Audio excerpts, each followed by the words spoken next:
Wants versus needs. Which is more important? Hi, I'm Brian Pombo. Welcome back to Brian J. Pombo Live, coming to you today from Grants Pass, Oregon, and the blank office, which we're still trying to put our mark on. Today we're talking about wants versus needs, and specifically in terms of your customers. So we're going to be talking about what you should be focusing on when you're talking to them, their wants or their needs. And let's first start out by discussing your wants. Possibly you're a business owner. Possibly you might be wanting to take your business from where it's at to really a higher level, to take it and really, in the long run, let's say in the next year, in the next 5 years, in the next 10 years, create a dream business scenario out of it. If that sounds like you, and if you happen to be in the self-reliance field, meaning you have products or services that help people to become more self-reliant, those two items that, being that you're a business owner or an executive, you've got a business in the self-reliance field, if you meet those two qualifications, go to dreambizchat.com. Watch the video there. Tell me what you think, if you like it, and if you think it applies to you and that you'd qualify for a free sit down with me talking just over the phone or over a video chat, then go to dreambizchat.com. Fill out that application after watching the video. dreambizchat.com. Link is in the description in case you forget. So, wants versus needs. Which is more important? Now, before you think too hard about this, oftentimes if we're just going to sit down and we're saying, okay, I got to deliver a product or a service to somebody, do I want to focus on their wants, what they want, or something they really need? Because if they need it, aren't they going to go after that before they go after their wants? Isn't that going to mean more to them if they need something? Won't they be returning over and over again if they need what I'm selling them? And the plain truth of the matter is, if you're going to look across the board, it's not true.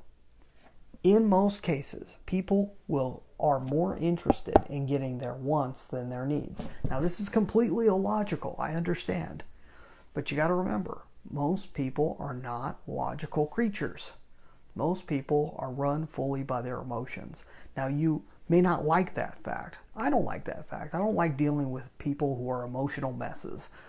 But to be honest, most people out there run by their emotions. They make emotional decisions, and then they back it up with some form of logic. If you ask them why they did it, they'll come up with a story, and oftentimes that story has some sense to it in some way.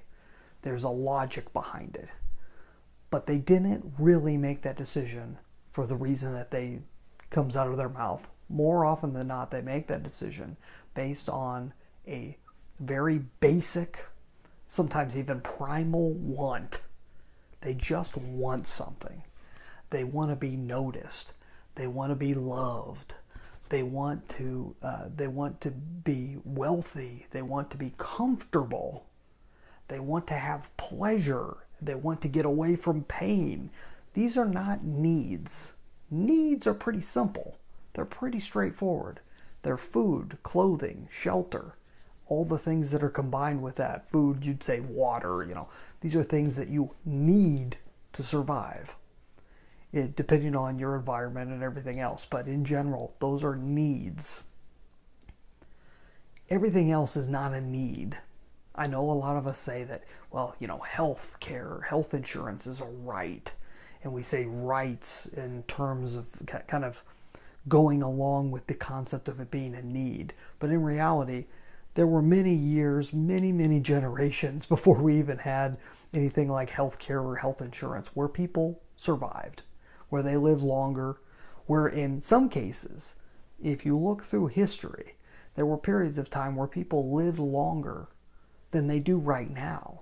In a lot of cases, even in the best areas of the United States, there are other areas in time where people live longer. That's stuff you can look up. I'm not going to get into the politics of all this or anything.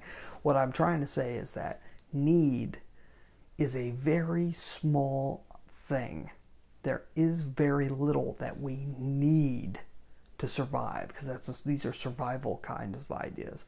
And those things are not the things that drive people. People are driven by their wants and their desires. You may not like that. I'm not super comfortable with that, but that is reality. That is what people spend their money on.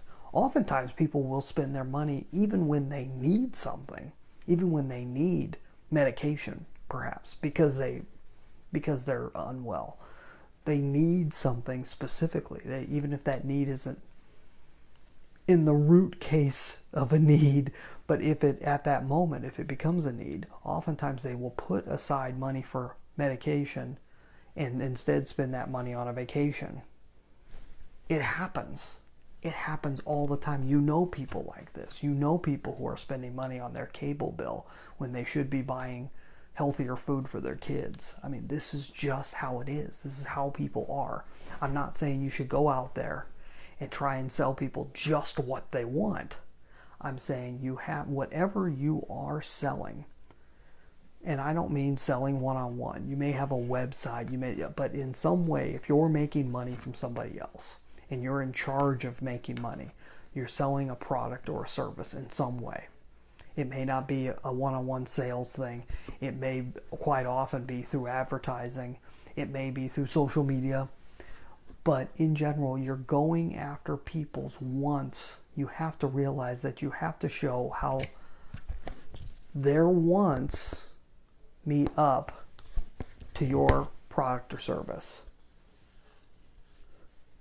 How do you do that? Well, you got to find out what their wants are. All markets are a little bit different, but all people tend to have the same basic wants.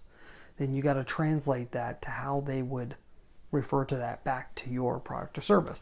I was having this discussion with, I was talking about Sean yesterday, Sean Douglas, and we were discussing this. There was a famous ad that was put out by David Ogilvy, and it was for the Rolls-Royce car. And it said basically that, and I don't have it right in front of me, I've got it in a book somewhere, but it said in the ad, the headline was, the loudest thing on this car is the sound of the clock. Now, it's an intriguing concept, and it would get people to read a little further into the ad, because the ad was almost like an article form, and so you could read more about it, and it drew you in, because it's like, well, what's that? How could the clock be the loudest thing on the car?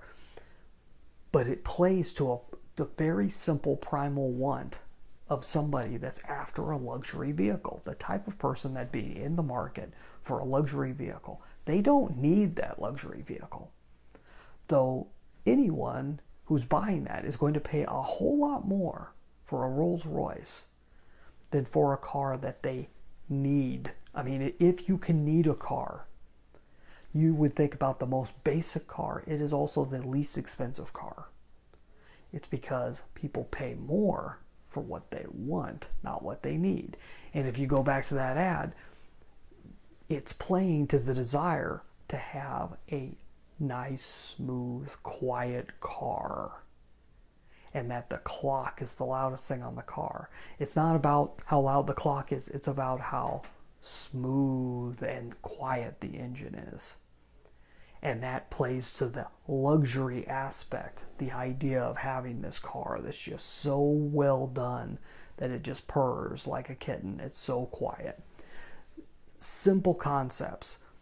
What are you, in the most basic format, what is your product? Even if your product, like a lot of the products and services that I work with my clients, they're self-reliance. They're helping people to become more self-reliant.